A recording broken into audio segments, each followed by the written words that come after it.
ജീവനും ജീവിതത്തിന്റെ 148-ാം സെഷനാണ്.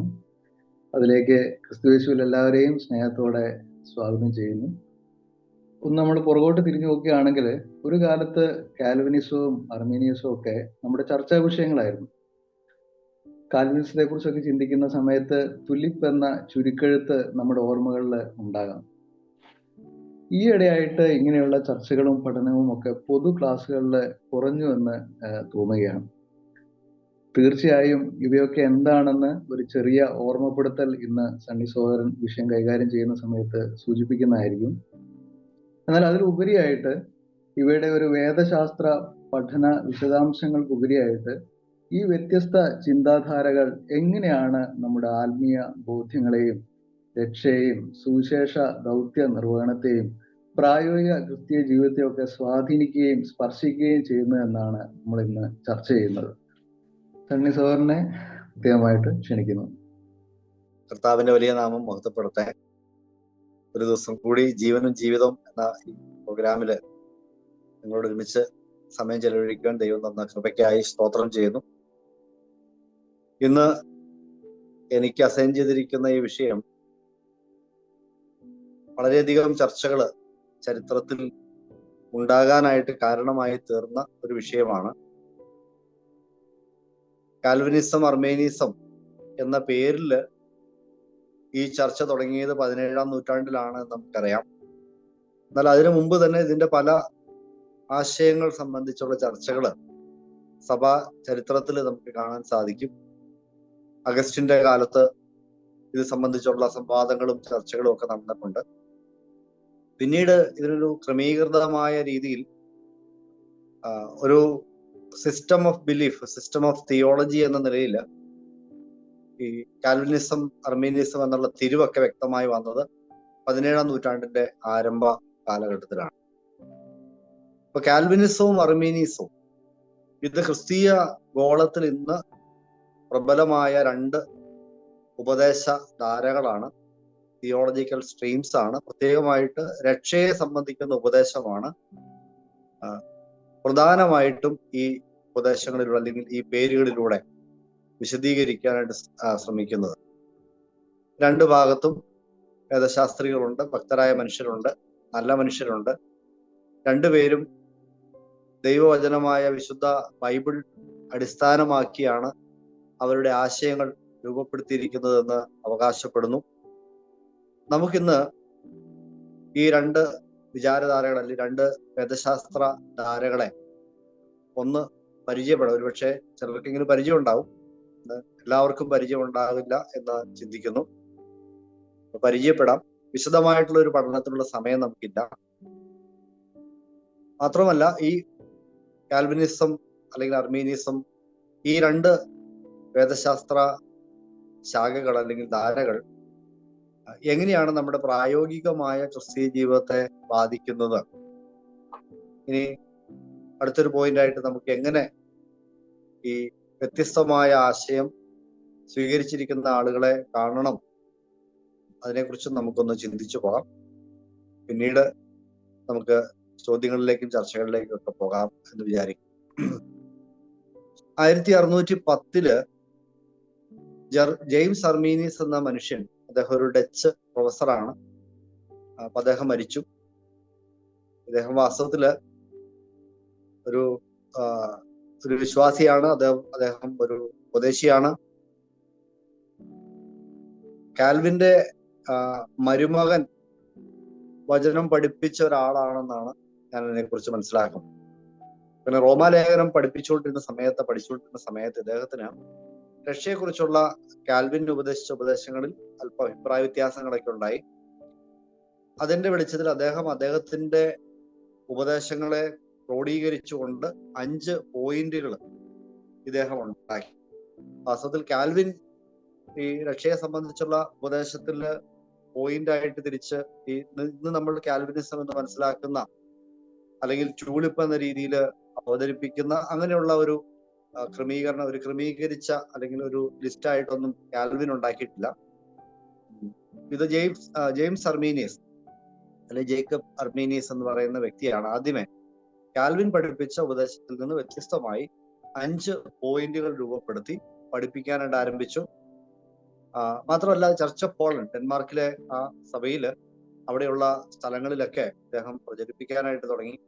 അപ്പൊ ആ കാലം വരെ പൊതുവിൽ അന്നുള്ള പ്രൊട്ടസ്റ്റന്റ് സഭകൾ വിശ്വസിച്ചിരുന്നത് ബെൽജിക് കൺഫെഷൻ ഓഫ് ഫെയ്ത്ത്, അതുപോലെ ഹെയ്ഡൽബർഗ് കൺഫെഷൻ ഓഫ് ഫെയ്ത്ത് എന്നീ 2 വിശ്വാസ പ്രഖ്യാപനങ്ങളാണ് അതിനകത്ത് എഴുതി വെച്ചിരിക്കുന്ന പ്രമാണ രേഖകളാണ് അന്ന് വരെ മിക്കവാറും യൂറോപ്പിലെ സഭകളൊക്കെ വിശ്വസിച്ചിരുന്നത്. എന്നാൽ ഈ അർമേനിയസ് അദ്ദേഹത്തിന്റെ വിശ്വാസത്തിന് അല്ലെങ്കിൽ പഠനത്തിന് മാറ്റം വരുത്തിയപ്പോൾ ഈ മാറ്റത്തെക്കുറിച്ച് അല്ലെങ്കിൽ ഇദ്ദേഹം പ്രചരിപ്പിച്ച ആശയത്തെക്കുറിച്ച് ചർച്ച ചെയ്യാനായിട്ട് 1618 ഡോർട്ട് എന്ന് പറയുന്ന സ്ഥലത്ത് ഒരു സിനഡ്, ഒരു സുനകദോസ് വിളിച്ചുകൂട്ടി. അതിനകത്ത് ചർച്ച് ഓഫ് ഹോളണ്ടിലെ ദേവദാസന്മാര് മാത്രമല്ല യൂറോപ്പിലെ ആകമാനമുള്ള സഭകളിലെ പ്രതിനിധികള് ഒക്കെ പങ്കെടുത്ത ഒരു സിനഡാണ് ഈ ഡോർട്ടിലെ സിനഡ്. 154 സെഷൻസ് എടുത്തുകൊണ്ട് 7 മാസങ്ങൾ കൊണ്ടാണ് ഈ അർമേനിയസ് മുന്നോട്ട് വെച്ച ആശയത്തെ ഇവര് തിരുവെഴുത്തുകളുടെ അടിസ്ഥാനത്തിൽ പഠിക്കുകയും വിശകലനം ചെയ്യുകയും ചെയ്തു.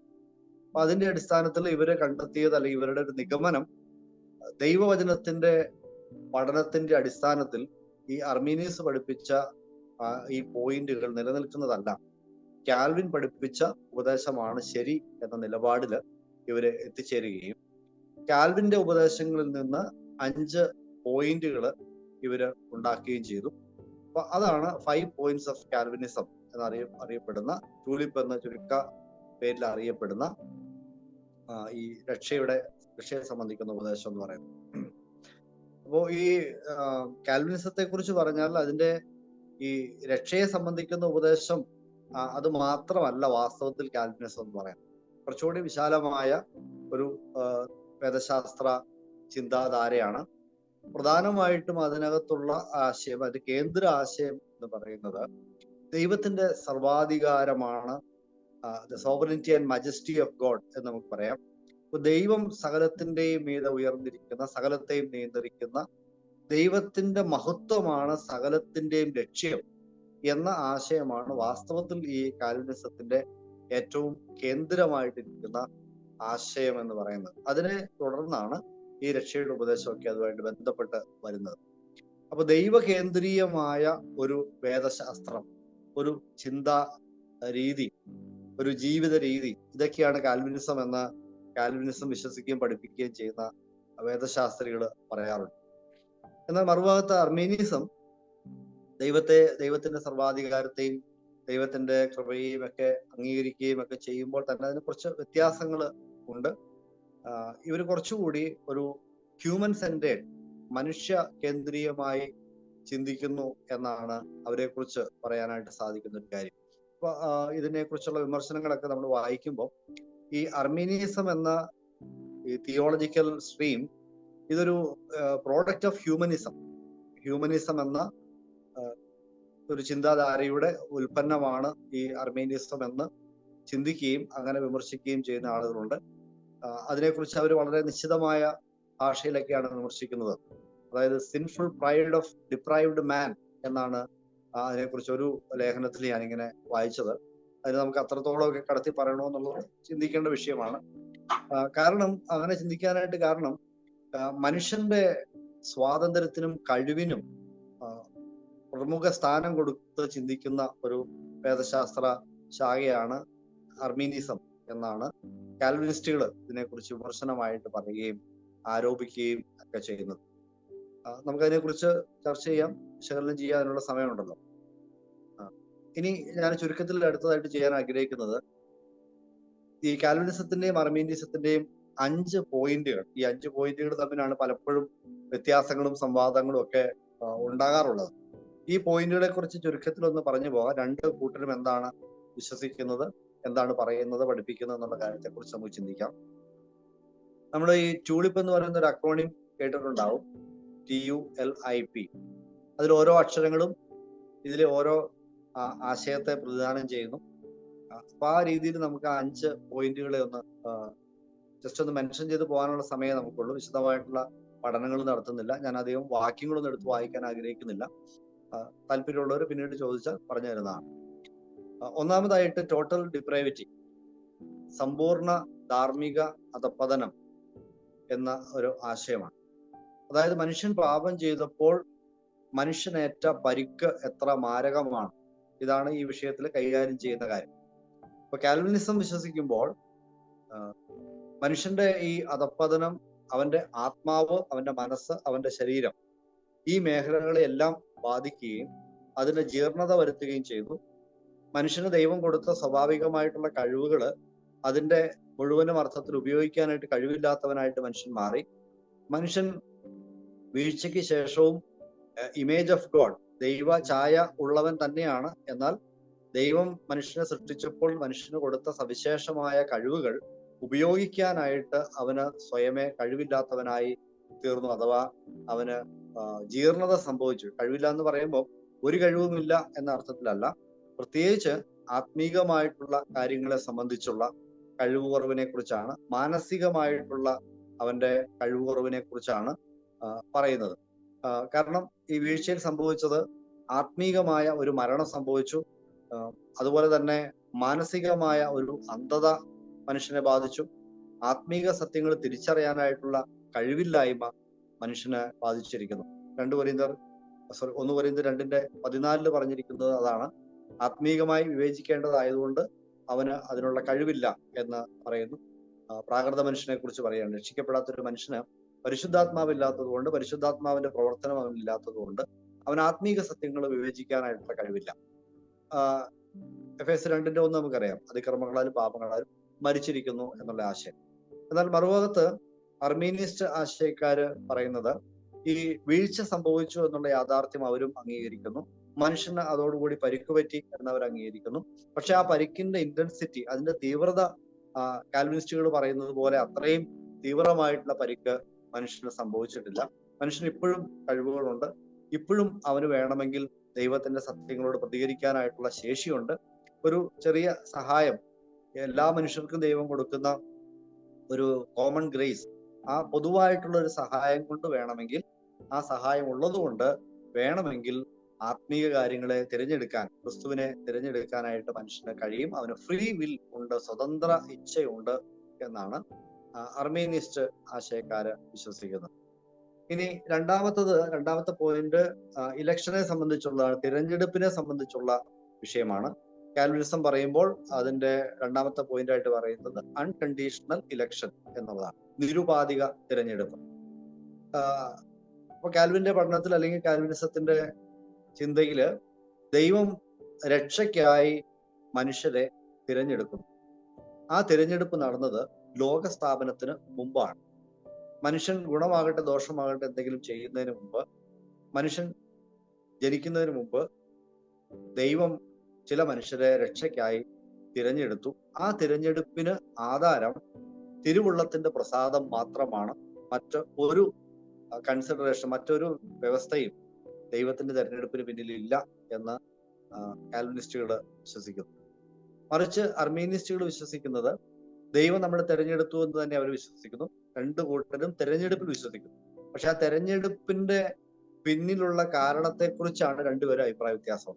ഇപ്പൊ കാൽവിനിസ്റ്റുകൾ ഞാൻ പറഞ്ഞതുപോലെ നിരുപാധികമായി ദൈവം തെരഞ്ഞെടുത്തു, ദൈവത്തിന്റെ ഏകപക്ഷീയമായ തീരുമാനമാണ്, ദൈവത്തിന്റെ തിരുഹിതത്തിന്റെ പ്രസാദം മാത്രമാണ് ആ തെരഞ്ഞെടുപ്പിന് പിന്നിലുള്ളത്. അർമീനിസ്റ്റുകൾ എന്ന് പറയുമ്പോൾ ദൈവത്തിന്റെ മുൻ നിർണയം എന്നതിനേക്കാൾ ദൈവത്തിന്റെ മുൻ അറിവ് എന്ന ഒരു പ്രയോഗത്തിനാണ് അവർ കൂടുതൽ ഊന്നൽ കൊടുക്കുന്നത്. അപ്പൊ മുൻ അറിവ്, മുൻ നിർണയം, ഇത് രണ്ടും രണ്ട് കാര്യമാണോ ഒരു കാര്യം തന്നെയാണോ എന്നതിനെ കുറിച്ചുള്ള സംവാദങ്ങളും ചർച്ചകളൊക്കെ ഉണ്ട്. നമ്മൾ അതിനെക്കുറിച്ചൊന്നും ചർച്ച ചെയ്യാനായിട്ടുള്ള സമയം നമുക്കില്ല. അപ്പൊ ദൈവത്തിന്റെ മുൻ അറിവിൽ ദൈവം എല്ലാം അറിയുന്നവനായതുകൊണ്ട്, ദൈവത്തിന് കാലത്തിന് പിന്നോട്ടോ മുന്നോട്ടോ നോക്കി കാണാനായിട്ട് കഴിവുള്ളത് കൊണ്ട്, കാലത്തിന് മുന്നോട്ട് നോക്കിയപ്പോൾ ചില ആളുകൾ സുവിശേഷത്തോട് പ്രതികരിക്കുന്നത് കണ്ടു, അവര് വിശ്വാസം എക്സ്പ്രസ് ചെയ്യുന്നത് കണ്ടു, യേശുക്രിസ്തുവിനെ സ്വീകരിക്കുന്നത് കണ്ടു. അങ്ങനെ ആ വിശ്വാസം വെക്കും അല്ലെങ്കിൽ യേശുക്രിസ്തുവിനെ വിശ്വസിക്കും എന്നുള്ള ആളുകളെ ദൈവം തിരഞ്ഞെടുത്തു. ആ തിരഞ്ഞെടുപ്പ് നടന്നത് ഭൂതകാല നിത്യതയിലാണ്, ലോകസ്ഥാപനത്തിന് മുമ്പാണ് എന്ന് അവര് വിശ്വസിക്കുന്നു. അപ്പൊ ഈ തെരഞ്ഞെടുപ്പിനുള്ള കാരണം, അപ്പൊ കാൽവിനിസ്റ്റുകൾ പറയുമ്പോൾ കാരണമില്ല എന്ന് പറഞ്ഞാൽ ദൈവത്തിന്റെ കരുണ മാത്രമാണ്, അല്ലെങ്കിൽ ദൈവത്തിന്റെ തിരുഹിതത്തിന്റെ പ്രസാദം മാത്രമാണ്. എന്നാൽ അർമീനിസ്റ്റുകൾ പറയുമ്പോൾ വിശ്വസിക്കും എന്നുള്ളവരെയാണ് ദൈവം തിരഞ്ഞെടുത്തത്. അതുകൊണ്ട് തിരഞ്ഞെടുപ്പ് കണ്ടീഷണൽ ആണ്. വിശ്വസിക്കുന്നവരെയാണ്, അല്ലെങ്കിൽ വിശ്വസിക്കും എന്നുള്ളവരെയാണ് ദൈവം തിരഞ്ഞെടുത്തത് എന്ന് പറയും. അതിനെ വേറെ രീതിയിൽ ഇങ്ങനെ പറയാറുണ്ട്. കാൽവിനിസ്റ്റുകൾ പറയും എന്റെ വിശ്വാസത്തിന് ഞാൻ ദൈവത്തിന്റെ തിരഞ്ഞെടുപ്പിനോട് കടപ്പെട്ടിരിക്കുന്നു. എന്റെ വിശ്വാസത്തിന് ഞാൻ ദൈവത്തിന്റെ തിരഞ്ഞെടുപ്പിനോട് കടപ്പെട്ടിരിക്കുന്നു. ദൈവം തിരഞ്ഞെടുത്തത് കൊണ്ടാണ് ഞാൻ വിശ്വസിച്ചത് എന്നാണ്. എന്നാൽ അർമീനിസ്റ്റുകൾ അത് പറയുമ്പോൾ ദൈവത്തിന്റെ തിരഞ്ഞെടുപ്പിന് ഞാൻ എൻ്റെ വിശ്വാസത്തോട് കടപ്പെട്ടിരിക്കുന്നു. അല്ലെങ്കിൽ ഞാൻ വിശ്വസിച്ചത് കൊണ്ടാണ്, അല്ലെങ്കിൽ വിശ്വസിക്കും എന്നുള്ളത് കൊണ്ടാണ് ദൈവം എന്നെ തിരഞ്ഞെടുത്തിരിക്കുന്നത്. ഇതാണ് ഈ രണ്ട് ധാരകൾ തമ്മിലുള്ള വ്യത്യാസം.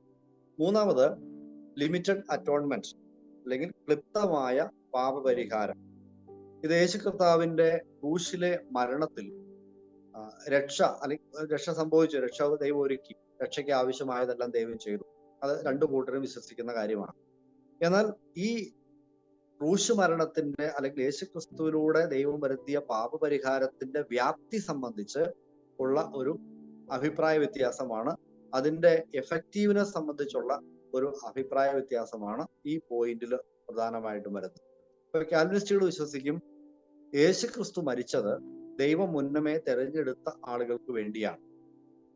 ലോജിക്കലി അതാകാൻ ഈ ആദ്യത്തെ രണ്ട് പോയിന്റുകൾ ശരിയാണെങ്കിൽ മൂന്നാമത്തെ പോയിന്റിൽ ഇത് പറഞ്ഞേ പറ്റുള്ളൂ. കാരണം ദൈവത്തിന് കൃത്യമായിട്ടൊരു കണക്കുണ്ട് രക്ഷിക്കപ്പെടാൻ പോകുന്നത് ആരാണ് എന്നതിനെ സംബന്ധിച്ച്. ആ കണക്ക് ദൈവത്തിന്റെ തെരഞ്ഞെടുപ്പിന്റെ അടിസ്ഥാനത്തിലാണ്, അല്ലാതെ വിശ്വസിക്കുന്നവരുടെ എണ്ണത്തിന്റെ അടിസ്ഥാനത്തിലല്ല. അപ്പൊ ദൈവത്തിന്റെ തീരുമാനമനുസരിച്ചാണ് ഈ തെരഞ്ഞെടുപ്പ് വരുന്നത്. അങ്ങനെയുള്ള ആളുകളാണ് രക്ഷിക്കപ്പെടുന്നതെങ്കിൽ ഈ തെരഞ്ഞെടുക്കപ്പെട്ടവർക്ക് വേണ്ടിയാണ് ക്രിസ്തു വാസ്തവത്തിൽ പാപപരിഹാരം ചെയ്തത് എന്ന് കാൽവിനിസ്റ്റുകൾ പറയുകയും പഠിപ്പിക്കുകയും വിശ്വസിക്കുകയും ചെയ്യും. എന്നാൽ മറുഭാഗത്ത് അർമീനിസ്റ്റുകൾ പറയുന്നത് അങ്ങനെയല്ല, ദൈവം ലോകത്തെ സ്നേഹിച്ചു എന്നാണ്, എല്ലാവർക്കും വേണ്ടി ക്രിസ്തു മരിച്ചു എന്നാണ് പറയുന്നത്. അതുകൊണ്ട് ക്രിസ്തുവിന്റെ മരണത്തിന്റെ പ്രയോജനം അല്ലെങ്കിൽ വ്യാപ്തി സകല മനുഷ്യരുടെയും പാപങ്ങളുടെ പരിഹാരത്തിന് വേണ്ടിയാണ്. അതുകൊണ്ട് ഏത് മനുഷ്യനും വേണമെങ്കിൽ കർത്താവിനെ രക്ഷകനായി സ്വീകരിക്കാനായിട്ടുള്ള സാധ്യതയുണ്ട് എന്ന് അർമീനിസ്റ്റുകൾ പറയുന്നു. ഈ രണ്ട് കേസുകൾ നമ്മൾ നോക്കുമ്പോഴും ഏതെങ്കിലും ഒരു അർത്ഥത്തിൽ ഇത് ലിമിറ്റഡ് ആണ്. ലിമിറ്റഡ് എന്ന് പറഞ്ഞാൽ ഒന്നുകിൽ അതിന്റെ സ്കോപ്പ് ലിമിറ്റഡ് ആണ്, അതിന്റെ വ്യാപ്തി ലിമിറ്റഡ് ആണ്. എല്ലാവർക്കും വേണ്ടിയാണോ ക്രിസ്തു മരിച്ചത്, അതെയോ തിരഞ്ഞെടുക്കപ്പെട്ടവർക്ക് വേണ്ടിയാണോ മരിച്ചത്? ഇനി മറ്റൊന്ന്, ഇതിന്റെ എഫിഷ്യൻസി, ഇതിന്റെ ഫലവത്തായി തീരുന്ന കാര്യത്തില് ലിമിറ്റഡ് ആണ്.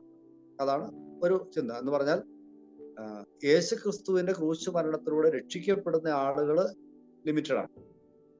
അപ്പൊ ഇതിൽ ഏതെങ്കിലും വിധത്തിൽ ഒരു ലിമിറ്റ് ഉണ്ട്, ഒരു പരിധി ഉണ്ട്. എല്ലാവർക്കും വേണ്ടി മരിച്ചു എന്ന് അർമീനിസ്റ്റുകൾ പറയുമ്പോഴും എല്ലാവരും രക്ഷിക്കപ്പെടുന്നില്ല എന്നൊരു ലിമിറ്റ് അവിടെയുണ്ട്. അപ്പം ഇത് ഒരു സംവാദമാണ്, സംവാദ വിഷയമാണ്, അഭിപ്രായ വ്യത്യാസമാണ്. യേശു ക്രിസ്തുവിന്റെ കാൽവരിയിലെ ക്രൂശിലെ മരണത്തിൽ ആർക്കാണ് രക്ഷ ഒരുക്കിയത് ദൈവം? എല്ലാവർക്കുമാണോ അതെയോ തിരഞ്ഞെടുക്കപ്പെട്ടവർക്ക് വേണ്ടി മാത്രമാണോ എന്നുള്ളതാണ് അവിടുത്തെ ചർച്ചാ വിഷയം.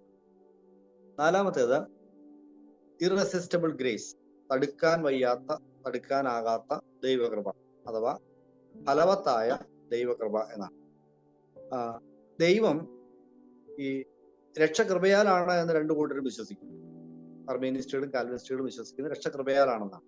പക്ഷെ ഈ കൃപയാലുള്ള രക്ഷയുടെ, അല്ലെങ്കിൽ ഈ കൃപ എന്ന് പറയുന്നത് ഏത് വിഷയത്തിലാണ് എന്നതിനെ കുറിച്ച് അഭിപ്രായ വ്യത്യാസം.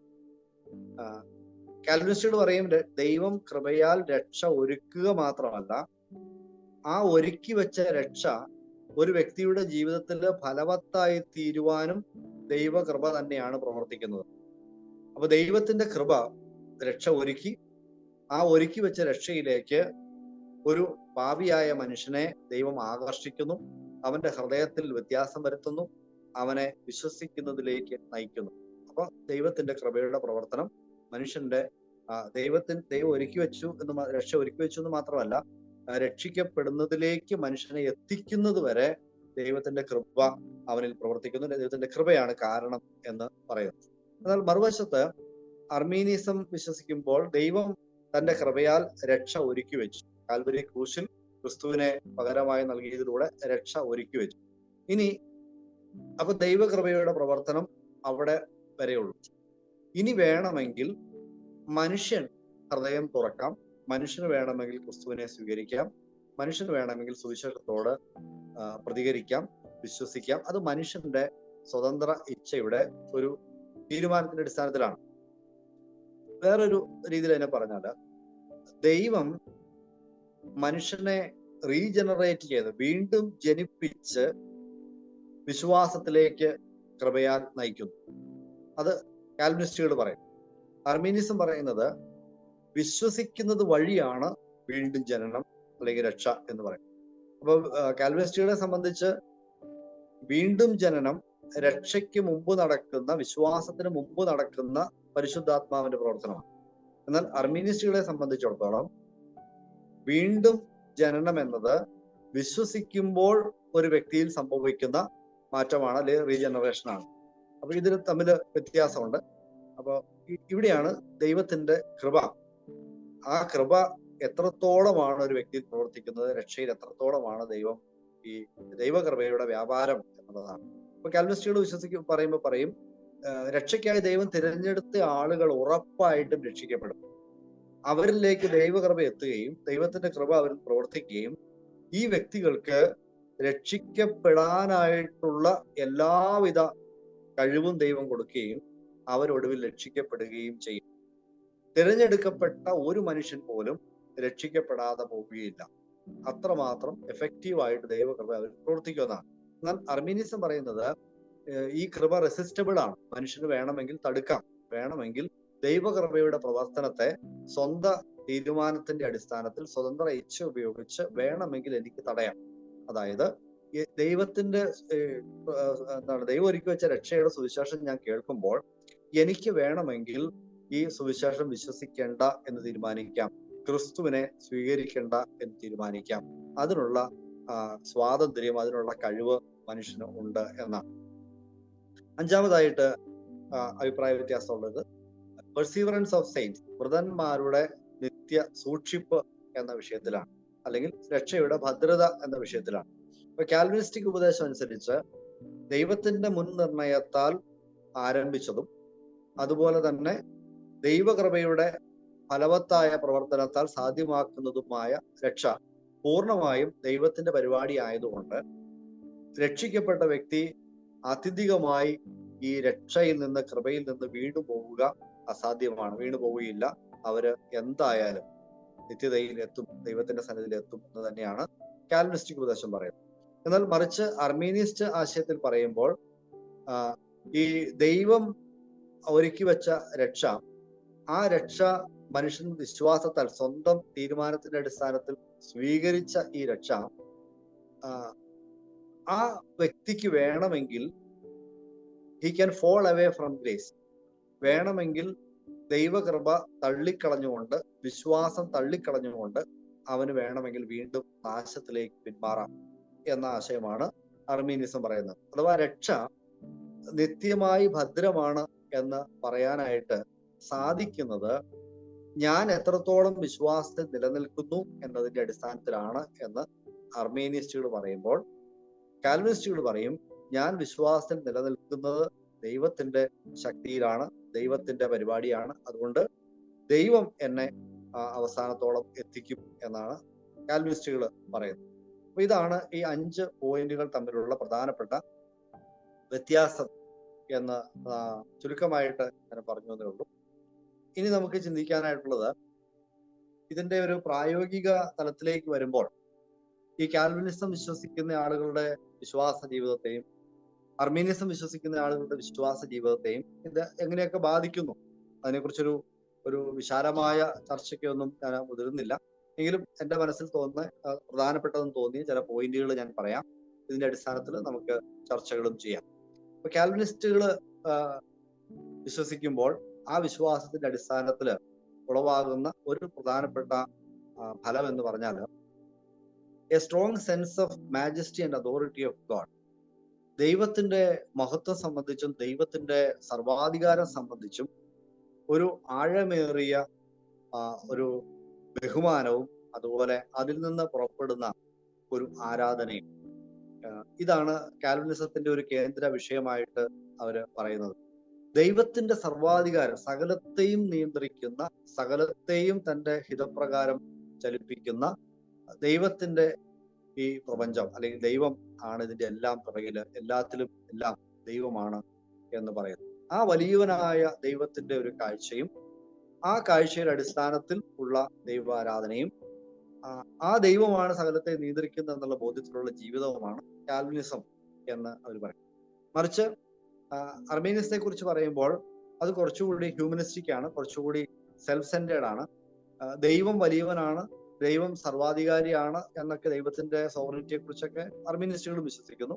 പക്ഷേ അതിനകത്ത് കുറച്ചുകൂടി ഞാൻ എന്ന് പറയുന്ന എനിക്ക് ഒരു പാർട്ടുണ്ട്, അല്ലെങ്കിൽ എനിക്ക് ദൈവം ചെയ്ത നന്മകളെ കുറിച്ചൊക്കെയാണ് ഒരു അർമേനിസ്റ്റിക് തോട്ടിൽ കൂടുതൽ ആരാധനയിൽ വരുന്നത്. കാൽവിനിസ്റ്റുകളുടെ ആരാധനയിൽ കൂടുതലായിട്ടും വരുന്ന ചിന്ത എന്ന് പറഞ്ഞാൽ ദൈവം എത്ര വലിയവനാണ്, ദൈവം എനിക്ക് കൃപ ചെയ്തു, ദൈവം എനിക്ക് രക്ഷയൊരുക്കി. അപ്പൊ ദൈവത്തിന്റെ പ്രവൃത്തികളെ വർണ്ണിക്കുകയും ദൈവത്തിന്റെ സർവാധികാരത്തെയും മഹത്വത്തെയൊക്കെ വർണ്ണിക്കുകയൊക്കെ ചെയ്യുന്ന ഒരു ഭാഗമായിരിക്കും കൂടുതൽ എന്ന് നമുക്ക് ചിന്തിക്കാം. എന്നാൽ അർമേനിസ്റ്റ് ആശയത്തിലേക്ക് വരുമ്പോൾ ദൈവം എനിക്ക് രക്ഷ തന്നു എന്ന് പറയുമ്പോൾ തന്നെ ദൈവം എനിക്ക് ചെയ്ത നന്മകളെ കുറിച്ച് പറയുമ്പോൾ ഒരു മനുഷ്യന്റെ ഭാഗത്തു നിന്ന് ചിന്തിക്കുന്ന ഒരു ചിന്തയാണ് കൂടുതൽ ഉളവാകുക എന്നാണ് അതിനെക്കുറിച്ച് മനസ്സിലാക്കാൻ സാധിക്കുന്നത്. രണ്ടാമത്, കാൽവിനിസം വിശ്വസിക്കുമ്പോൾ ദൈവത്തിന്റെ അറിവിന് അപ്പുറത്തേക്കൊന്നും സംഭവിക്കുന്നില്ല, ദൈവത്തിന്റെ അനുവാദത്തിന് അപ്പുറത്തൊന്നും നടക്കുന്നില്ല, ദൈവം അനുവദിക്കാതെ ഒന്നും സംഭവിക്കുന്നില്ല. എല്ലാം ദൈവത്തിന്റെ അറിവോടുകൂടി സംഭവത്തോടു കൂടിയാണ് സംഭവിക്കുന്നത്. അപ്പൊ അതിനകത്ത് ലഭിക്കുന്ന ഒരു കോൺഫിഡൻസ് എന്ന് പറഞ്ഞാൽ എന്റെ ജീവിതത്തിൽ സംഭവിക്കുന്നതെല്ലാം, ഈ ലോകത്തിൽ സംഭവിക്കുന്നതെല്ലാം നിയന്ത്രിക്കുന്നത് ദൈവമാണ്. അപ്പൊ ദൈവത്തിന്റെ നിയന്ത്രണത്തിൽ തന്നെയാണ് ഈ സകല കാര്യങ്ങളും നടക്കുന്നത്. അപ്പൊ അത് നമുക്ക് നൽകുന്ന ഒരു വലിയ കോൺഫിഡൻസ് ഉണ്ട്. നമ്മുടെ ജീവിതത്തിൽ എന്ത് സംഭവിച്ചാലും അത് ദൈവത്തിന്റെ സർവാധികാരത്തിൽ ദൈവം ചെയ്യുന്നതാണ്, ദൈവത്തിന് അതിനുള്ള അധികാരമുണ്ട് എന്നൊക്കെ വിശ്വസിക്കാനും അതിന് കീഴടങ്ങിയിരിക്കാനും ഒക്കെ കഴിയുമെന്നാണ് കാൽവിനിസ്റ്റുകൾ പറയുന്നത്. മറിച്ച് അർമേനിസ്റ്റുകൾ പറയുന്നത് ഇതിനോട് കോൺട്രഡിക്റ്റിംഗ് ആയിട്ടുള്ള ഒരു കാര്യമാണോ എന്ന് ചോദിച്ചാൽ അവർ ചിന്തിക്കുന്നത് എങ്ങനെയാണ്, ഒരു ഹ്യൂമൻ റെസ്പോൺസിബിലിറ്റിക്കാണ് അവർ കൂടുതൽ ഊന്നൽ കൊടുക്കുക. മനുഷ്യന് ഉത്തരവാദിത്തമുണ്ട്, മനുഷ്യൻ ചെയ്യേണ്ടതാണ്, നമ്മുടെ ജീവിതമൊക്കെ എങ്ങനെ ആയിത്തീരണം എന്നുള്ള കാര്യത്തെ കുറിച്ചൊക്കെ എനിക്ക് തീരുമാനിക്കാം. So I have to do, എന്റെ തീരുമാനത്തിനനുസരിച്ചാണ് ദൈവം പ്രവർത്തിക്കാനായിട്ട് പോകുന്നത് എന്നുള്ളൊരു ചിന്താഗതിയൊക്കെ അതിനകത്ത് വരുന്നുണ്ട്. ഇനി മൂന്നാമത്, ഈ രക്ഷയുടെ സന്തോഷം സംബന്ധിച്ച്. രക്ഷയുടെ സന്തോഷം എന്റെ അഭിപ്രായത്തിൽ കാൽവിനിസ്റ്റിക് ഉപദേശം വിശ്വസിക്കുന്നവർക്കാണ് വാസ്തവത്തിൽ അനുഭവിക്കാനായിട്ട് സാധിക്കുക. കാരണം നമ്മുടെ രക്ഷ പൂർണ്ണമാണ്, ആ രക്ഷ ദൈവം മുഴുവനായി ചെയ്തിരിക്കുന്നു, മഹുദ്ധീകരണം വരെയുള്ള കാര്യങ്ങൾ ദൈവം ചെയ്ത് പൂർത്തിയാക്കിയിരിക്കുന്നു. കർത്താവായ യേശുക്രിസ്തു വിശ്വസിച്ച ഒരു വ്യക്തിയെ സംബന്ധിച്ച് പറഞ്ഞാൽ അദ്ദേഹത്തിന്റെ നിത്യതയെക്കുറിച്ചുള്ള കാര്യങ്ങൾ വരെ തീരുമാനിക്കപ്പെട്ട് കഴിഞ്ഞിരിക്കുന്നു. അതുകൊണ്ട് ഞാൻ രക്ഷിക്കപ്പെട്ടിരിക്കുന്നു എന്നെനിക്ക് ഏത് സമയത്ത് ഉറപ്പോടുകൂടി പറയാനും ആ രക്ഷയെ ഓർത്ത് സന്തോഷിക്കാനും ദൈവത്തെ മഹത്വപ്പെടുത്താനും കഴിയും എന്ന് കാൽവിനിസ്റ്റുകൾ അവകാശപ്പെടുന്നു. എന്നാൽ മറുവശത്ത് അർമേനിസ്റ്റ് വിശ്വാസത്തെ കുറിച്ച് പറയുമ്പോൾ ഈ അഷുറൻസ് ഓഫ് സാൽവേഷൻ, രക്ഷയുടെ ഉറപ്പ് ഉണ്ടാകുക അത്ര എളുപ്പമുള്ള കാര്യമല്ല. കാരണം ഏത് നിമിഷം വേണമെങ്കിലും എനിക്ക് വേണമെങ്കിൽ കളഞ്ഞിട്ട് പോകാം. ഞാൻ വിശ്വാസത്തിൽ നിലനിൽക്കുന്നിടത്തോളം കാലം ഞാൻ രക്ഷിക്കപ്പെട്ടവനാണ്. പക്ഷെ അത് എത്ര കാലം ഉണ്ടാകും എന്നുള്ള കാര്യത്തെ കുറിച്ച് നമുക്ക് ഉറപ്പൊന്നുമില്ല. അതുകൊണ്ട് അവസാനം വരെ ചെന്നെത്തിയാൽ മാത്രമേ ഒരുവൻ ക്രിസ്തുവിലാണ് മരിക്കുന്നത് എന്ന് പറയാനായിട്ട് സാധിക്കുകയുള്ളൂ. അപ്പോ എന്റെ വിശ്വാസത്തിന്റെ അടിസ്ഥാനത്തിലാണ് ഞാൻ എത്രമാത്രം ദൈവത്തെ മുറുകെ പിടിച്ചിരിക്കുന്നു, ക്രിസ്തുവിനെ മുറുകെ പിടിച്ചിരിക്കുന്നു എന്നതിന്റെ അടിസ്ഥാനത്തിലാണ് എന്റെ രക്ഷ. അതുകൊണ്ട് എത്രത്തോളം രക്ഷയിൽ സന്തോഷിക്കാൻ പറ്റുമെന്നുള്ള കാര്യത്തെക്കുറിച്ച് എനിക്ക് സംശയമുണ്ട്. എന്നാൽ കാൽവിനിസ്റ്റിക് ഉപദേശം, ഈ ഉപദേശം പറയുമ്പോൾ പെർസീവറൻസ് ഓഫ് സെയിൻസ്, വിശ്വാസികളുടെ വ്രതന്മാരുടെ തിരഞ്ഞെടുക്കപ്പെട്ടവരുടെ നിത്യ സൂക്ഷിപ്പ് ദൈവം തന്നെയാണ് ചെയ്യുന്നത്. അതുകൊണ്ട് രക്ഷയുടെ സന്തോഷം അനുഭവിച്ച് ജീവിക്കാനായിട്ട് സാധിക്കും എന്നുള്ളതാണ്. നാലാമത്, സുവിശേഷ വേലയിലുള്ള നമുക്ക് എൻകറേജ്മെന്റ് ലഭിക്കുന്നു എന്നുള്ളത്, സുവിശേഷ വേലയ്ക്കുള്ള എൻകറേജ്മെന്റ്. ഇപ്പൊ കാൽവിനിസം വിശ്വസിക്കുന്ന ആളുകളെ കുറിച്ച് പറഞ്ഞാൽ, സുവിശേഷം പറഞ്ഞാൽ ആളുകൾ രക്ഷിക്കപ്പെട്ടിരിക്കും. കാരണം ദൈവത്താൽ മുൻനിർണയിക്കപ്പെട്ട, ദൈവം തിരഞ്ഞെടുത്ത വൃതന്മാര് ഉണ്ട്. കൃപയാലുള്ള തിരഞ്ഞെടുപ്പിൻ പ്രകാരം ഒരു ശേഷിപ്പ് എല്ലാ കാലത്തും ഉണ്ട് എന്നത് സുവിശേഷം പറയാൻ പോകാനായിട്ടുള്ള ഒരു ഉത്സാഹം തരുന്ന ഒരു ചിന്തയാണ്. ഇനി അതിന്റെ മറുവശത്ത് കാൽവിനിസ്റ്റിക് ഉപദേശം വിശ്വസിക്കുന്നവർ സുവിശേഷം പറയാനായിട്ട് അലസരായി തീരാനായിട്ടൊരു സാധ്യത കൂടിയുണ്ട്. എന്തുകൊണ്ടാണെന്ന് ചോദിച്ചാൽ, ഇപ്പൊ ഞാൻ പ്രത്യേകിച്ച് സുവിശേഷം പറഞ്ഞില്ലേലും ആളുകൾ രക്ഷിക്കപ്പെടും. കാരണം ദൈവം മുൻനിർണയിച്ച ആളുകൾ രക്ഷിക്കപ്പെട്ടേ പറ്റും. അതുകൊണ്ട് ഇപ്പൊ ഞാൻ പോയി പറയണമെന്നൊന്നുമില്ല, അവരെങ്ങനെയെങ്കിലുമൊക്കെ രക്ഷിക്കപ്പെട്ടോളും. അപ്പൊ നമുക്കറിയാലോ, നമ്മുടെ വില്യം കേറി ഇന്ത്യയിലേക്ക് വരാൻ നേരത്ത് അവിടെ സഭയിലുള്ള എൽഡേഴ്സ് പറഞ്ഞതായിട്ട് നമ്മൾ കേട്ടിട്ടുള്ള ഒരു കാര്യമുണ്ട്. ഇന്ത്യയിലുള്ള പേഗൻസിനെ രക്ഷിക്കാനായിട്ട് ദൈവത്തിന് പരിപാടി ഉണ്ടെങ്കിൽ അത് ദൈവം ചെയ്തോളും, നീ പോയിട്ട് വേണ്ട എന്ന് പറഞ്ഞ നിരുത്സാഹപ്പെടുത്തിയ ഒരു ഭാഗമൊക്കെ നമുക്കറിയാം. അപ്പൊ അങ്ങനെയുള്ള ഒരു അലസതയും നിരുത്സാഹവും ഒക്കെ ഉണ്ടാകാൻ സാധ്യതയുണ്ട് എന്നുള്ളത് നിലനിൽക്കുമ്പോൾ തന്നെ മറുഭാഗത്ത് നമുക്ക് സുവിശേഷം പറയാനായിട്ട് നമുക്ക് കോൺഫിഡൻസ് നൽകുന്ന, കാരണം ഞാൻ സുവിശേഷം പറഞ്ഞാൽ 100 പേരുടെ അല്ലെ 1000 പേരോട് പറഞ്ഞാൽ അതിനകത്ത് ചില ആളുകൾ രക്ഷിക്കപ്പെടും എന്നുള്ള കാര്യത്തെക്കുറിച്ച് നമുക്ക് ധൈര്യമായിട്ട് പറയാൻ പറ്റും. കാരണം ദൈവം തിരഞ്ഞെടുത്ത ആളുകൾ ആ കൂട്ടത്തിൽ ഉണ്ടായിരിക്കും. ലോകത്തിന്റെ സുവിശേഷ വേലയുടെ ചരിത്രം നോക്കിയാൽ നമുക്കറിയാം, അർമീനിയസ്റ്റ് ഉപദേശം വിശ്വസിക്കുന്ന ആളുകൾ ഈ കാലത്ത് ഒരുപക്ഷെ കൂടുതൽ സുവിശേഷ വേല ചെയ്യുന്നുണ്ടെങ്കിലും ഒരു കാലഘട്ടത്തിൽ ഏറ്റവും കൂടുതൽ സുവിശേഷ വേല ചെയ്തതും ലോകത്തിന്റെ അനേക രാജ്യങ്ങള് സുവിശേഷത്താൽ റീച്ച് ചെയ്യപ്പെട്ടതൊക്കെ ഈ കാൽവിനിസ്റ്റിക് ഉപദേശം വിശ്വസിക്കുന്ന ആളുകൾ തന്നെയാണ് പോയി സുവിശേഷം പറഞ്ഞിട്ടുള്ളത്. അപ്പൊ അതുകൊണ്ട് രണ്ട് കൂട്ടരും സുവിശേഷം പറയുന്നവരാണ്. ഈ രണ്ട് കൂട്ടരും സുവിശേഷത്തോട് താല്പര്യമുള്ള ആളുകളാണ്, സുവിശേഷ വേല ചെയ്യുന്നവരാണ്. പക്ഷെ അതിന്റെ ചെയ്യുന്നതിന്റെ കോൺഫിഡൻസിൽ വ്യത്യാസമുണ്ട്, അല്ലെങ്കിൽ ചെയ്യുന്നതിന്റെ പാഷന് വ്യത്യാസമുണ്ട് നമുക്ക് ചിന്തിക്കാം. ഇനി അർമീനിസ്റ്റ് വിശ്വാസികളെ കുറിച്ച് പറഞ്ഞാൽ അവർ കുറച്ചുകൂടെ പാഷനേറ്റ് ആയിട്ട് സുവിശേഷം പറയുന്നവരാണ്. കാരണം ഞാൻ ഈ സുവിശേഷം പറഞ്ഞ് ഒരാള് കർത്താവിനെ ഏറ്റുപറയാനായിട്ടുള്ള അദ്ദേഹത്തിന്റെ കഴിവ് അദ്ദേഹം ഉപയോഗിച്ച് അദ്ദേഹം കർത്താവിനെ സ്വീകരിച്ചാലേ സ്വർഗത്തിൽ പോകുള്ളൂ. അതുകൊണ്ട് ഞാൻ പറയണം, മാത്രമല്ല അദ്ദേഹം അത് ഏറ്റു പറയണം. അതുകൊണ്ട് ആളുകളെ കുറച്ചുകൂടി നിർബന്ധിക്കുവാനും അവരെ ഇൻഫ്ലുവൻസ് ചെയ്യാനും അവരെ പെർസ്വേഡ് ചെയ്യാനും അവരെ എൻകറേജ് ചെയ്യാനും ഒക്കെ കൂടുതൽ ശ്രമിക്കുന്നത് ഈ അർമേനിയസ്റ്റ് ആശയം വിശ്വസിക്കുന്നവരാണ് എന്ന് തോന്നിയിട്ടുണ്ട്. അവർ മാത്രമൊന്നും അല്ലാത്തവരും ചെയ്യാറുണ്ട്.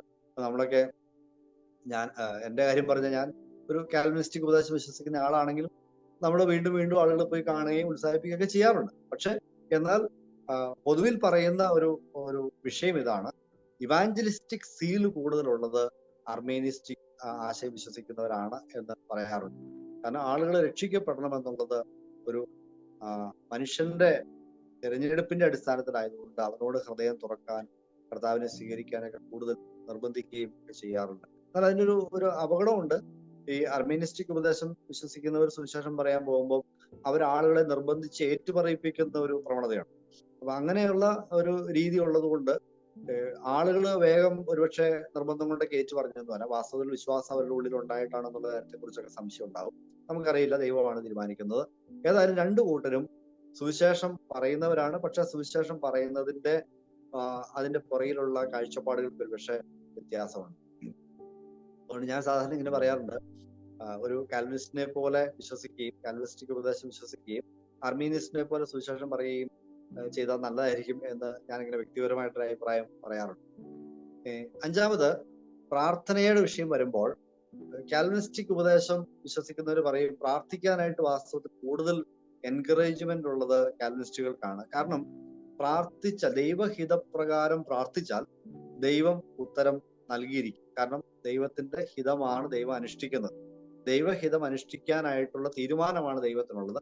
ഉദാഹരണമായിട്ട് പറഞ്ഞാല്, ഇപ്പം ദാനിയേലിന്റെ പുസ്തകത്തിൽ നമ്മൾ കാണുന്നു, യഹൂദയുടെ പ്രവാസം 70 വർഷങ്ങൾ കൊണ്ട് തീരുമെന്നുള്ളത് ദാനിയേല് യിരെമ്യാ പ്രവാചകന്റെ പുസ്തകത്തിൽ നിന്ന് മനസ്സിലാക്കി ആ വിഷയം ഓർത്ത് ഉപവസിച്ച് പ്രാർത്ഥിക്കുന്നു.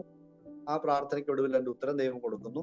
പ്രവാസം അവസാനിപ്പിക്കുന്നതൊക്കെ നമുക്കറിയാം. അപ്പൊ ദാനിയേല് പ്രാർത്ഥിച്ചത് കൊണ്ടാണോ പ്രവാസം അവസാനിച്ചതെന്ന് ചോദിച്ചാൽ ഉത്തരം എന്താ? ഉത്തരം അതേ എന്നും അല്ല എന്നുമാണ്. അതേ എന്ന് പറഞ്ഞാൽ ദാനിയേല് പ്രാർത്ഥിച്ചു, ദൈവം അതിന് ഉത്തരം കൊടുത്തു. ഇനി അല്ല എന്ന് പറയാൻ പറ്റും, കാരണം 70 വർഷം കൊണ്ട് പ്രവാസം തീരുമെന്നുള്ള ദൈവം നേരത്തെ തീരുമാനിച്ച വിഷയം തന്നെയാണ്. അപ്പൊ ദൈവം തീരുമാനിച്ചിരിക്കുന്ന ദൈവഹിതപ്രകാരമുള്ള വിഷയങ്ങൾക്ക് നമ്മൾ പ്രാർത്ഥിക്കുമ്പോൾ തീർച്ചയായിട്ടും ദൈവം പ്രവർത്തിക്കും എന്നുള്ള കാര്യം നമുക്ക് ഉറപ്പുണ്ട്. അപ്പോൾ പ്രാർത്ഥിക്കാനായിട്ട് അപ്പൊ പിന്നെ ആവശ്യമുണ്ടോ എന്ന് ചോദിച്ചാൽ തീർച്ചയായിട്ടും ദൈവം നമ്മൾ പ്രാർത്ഥിക്കാനായിട്ട് ആവശ്യപ്പെട്ടു. അപ്പൊ പ്രാർത്ഥിക്കാനായിട്ട് കർത്താവ് പഠിപ്പിച്ചിട്ടുണ്ട്. അതുകൊണ്ട് നമ്മൾ പ്രാർത്ഥിക്കുന്നു. ഇനി മറുവശത്ത് അർമീനിസ്റ്റ് ആശയത്തെ കുറിച്ച് പറയുമ്പോൾ ഇപ്പൊ രക്ഷയുടെ കാര്യത്തിൽ തന്നെയാണെങ്കിൽ നമ്മൾ ഒരു ആത്മാവ് രക്ഷിക്കപ്പെടാൻ വേണ്ടി പ്രാർത്ഥിച്ചിട്ട് കാര്യമില്ല. കാരണം ദൈവം ചെയ്യാനുള്ള പ്രവൃത്തി ദൈവം ക്രൂശിൽ ചെയ്ത് പൂർത്തിയായി.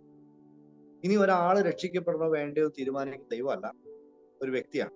അപ്പൊ ആ വ്യക്തിയുടെ സ്വാതന്ത്ര്യത്തിലാണ് ഇനി രക്ഷയുടെ ഫലവത്തായി തീരുന്ന ഭാഗം ഇരിക്കുന്നത്. അതുകൊണ്ട് ഞാനിപ്പോ പ്രാർത്ഥിച്ചാൽ ആ വിഷയത്തിൽ ദൈവം നിസ്സഹായനാണ്.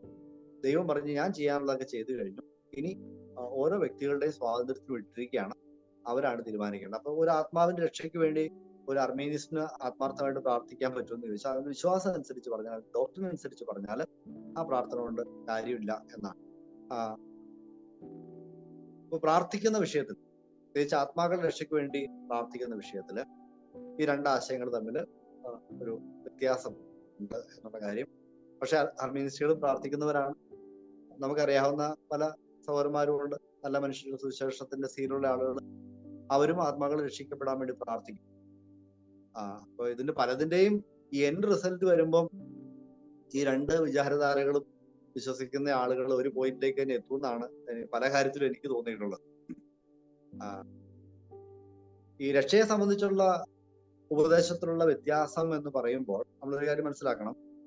ഈ രണ്ടു കൂട്ടരും വിശ്വസിക്കുന്ന കുറെ പൊതുവായ കാര്യങ്ങളുണ്ട്. പ്രധാനപ്പെട്ട കാര്യങ്ങളെല്ലാം മിക്കവാറും പൊതുവായിട്ട് ഈ രണ്ടു കൂട്ടരും വിശ്വസിക്കുന്ന കാര്യങ്ങളാണ്. പക്ഷെ അതിന്റെ വിശദാംശങ്ങളിലാണ് വ്യത്യാസമുള്ളത്.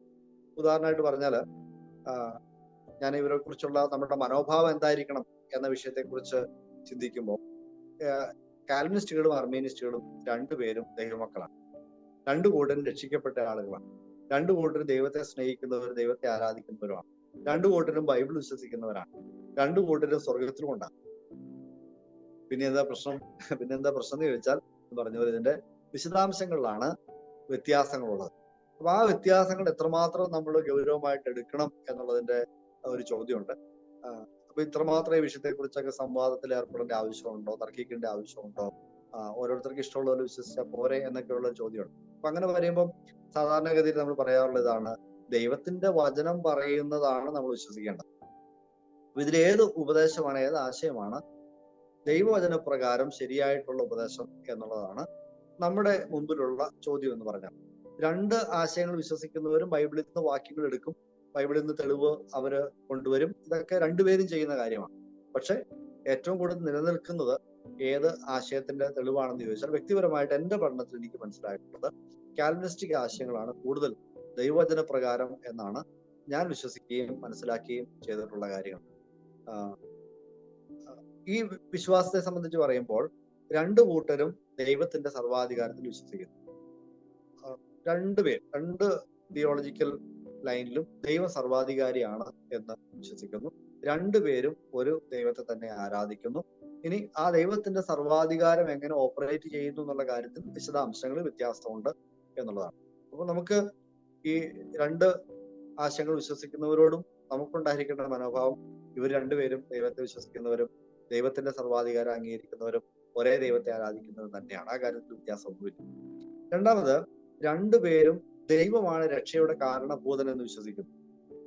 മനുഷ്യന് സ്വയം രക്ഷപ്പെടാനായിട്ട് കഴിയില്ല, മനുഷ്യരാൽ അസാധ്യമാണ്, ദൈവത്തിനാണ് രക്ഷിക്കാൻ സാധിക്കുന്നത്, ദൈവമാണ് രക്ഷകൻ, യേശുക്രിസ്തുവാണ് രക്ഷകൻ എന്ന് രണ്ടു കൂട്ടരും വിശ്വസിക്കുന്നു. വ്യത്യാസം പിന്നെ എന്താണ്? എങ്ങനെയാണ് ഈ രക്ഷയുടെ വിശദാംശങ്ങൾ, ഈ രക്ഷ സാധ്യമാകുന്നത് എങ്ങനെ എന്നുള്ള വിശദാംശങ്ങളിലാണ് വ്യത്യാസങ്ങളുള്ളത്. അതുപോലെ രണ്ടു കൂട്ടരും വിശ്വസിക്കുന്നത് യേശുക്രിസ്തുവിന്റെ കാൽവരി ക്രൂശിലെ ആ പാപപരിഹാര യാഗത്തിലൂടെ മാത്രമാണ് ഒരു മനുഷ്യൻ രക്ഷ പ്രാപിക്കുന്നത്, അല്ലെങ്കിൽ അതിന്റെ അടിസ്ഥാനം അത് മാത്രമാണ്. രണ്ടു കൂട്ടരും വിശ്വസിക്കുന്നു കൃപയാൽ മാത്രമാണ് രക്ഷ, വിശ്വാസത്താൽ മാത്രമാണ് രക്ഷ. അപ്പൊ ഇവിടെയൊക്കെ വിശദാംശങ്ങളിലാണ് വ്യത്യാസമുള്ളത്. ഇനി രണ്ടു കൂട്ടരും സുവിശേഷം പ്രസംഗിക്കുന്നു. സുവിശേഷത്തിന്റെ പ്രസംഗം അല്ലാതെ പാപിയായ ഒരു മനുഷ്യന്റെ രക്ഷയ്ക്ക് വേറൊരു വഴിയില്ല എന്ന് രണ്ടു കൂട്ടരും വിശ്വസിക്കുന്നു. അപ്പൊ ഈ പൊതുവായിട്ടുള്ള ഒത്തിരി കാര്യങ്ങളുണ്ട്, പ്രധാനപ്പെട്ട പോയിന്റുകളൊക്കെ പൊതുവാണ്. പക്ഷെ ഇതിന്റെ ഓരോന്നിന്റെയും വിശദാംശങ്ങളിലേക്ക് വരുമ്പോഴാണ് ഈ അഭിപ്രായ വ്യത്യാസങ്ങളും ഒക്കെ ഉള്ളത് എന്ന് നമുക്ക് ചിന്തിക്കാം. അതുകൊണ്ട് ഈ രണ്ട് വേദശാസ്ത്ര ധാരകള് വിശ്വസിക്കുന്നവരും നമ്മളെ സംബന്ധിച്ചിടത്തോളം ദൈവമക്കളാണ്, സഹോദരങ്ങളാണ്. എന്നാൽ ഏതാണ് തിരഞ്ഞെടുക്കേണ്ടത് എന്ന് എന്നോട് ചോദിച്ചാൽ ഞാൻ പറയും കാൽവിനിസ്റ്റിക് ചിന്താഗതിയാണ് കുറച്ചുകൂടെ ദൈവജനത്തോട് ചേർന്നിരിക്കുന്നത്. ജോർജ് വിറ്റ്ഫീൽഡ് എന്ന് പറയുന്ന ഒരു പ്രസിദ്ധനായിട്ടുള്ള ദൈവദാസൻ, അദ്ദേഹം ഒരു കാൽവിനിസ്റ്റ് ആണ്. അദ്ദേഹത്തോട് ഒരിക്കൽ ചോദിച്ചു, ഈ സ്വർഗത്തിൽ ചെല്ലുമ്പോൾ ജോൺ വെസ്ലിയെ കാണാൻ പറ്റുമെന്ന് വിശ്വസിക്കുന്നുണ്ട്. ജോൺ വെസ്ലി ഒരു അർമീനിസ്റ്റിക് ഉപദേശം വിശ്വസിച്ച ഒരു വ്യക്തിയാണ്. അപ്പോൾ വൈറ്റ്ഫീൽഡിനോട് ചോദിച്ച ചോദ്യം ഇതാണ്, നിങ്ങൾ സ്വർഗത്തിൽ ചെല്ലുമ്പോൾ ജോൺ വെസ്ലിയെ കാണാൻ പറ്റുമെന്ന് വിശ്വസിക്കുന്നു? അപ്പം വൈറ്റ്ഫീൽഡ് പറഞ്ഞു, നോ സർ, പറ്റുമെന്ന് ഞാൻ വിശ്വസിക്കുന്നില്ല, പറ്റുമെന്ന് കരുതുന്നില്ല. എന്നിട്ട് അവിടെ അദ്ദേഹം നിർത്തിയില്ല.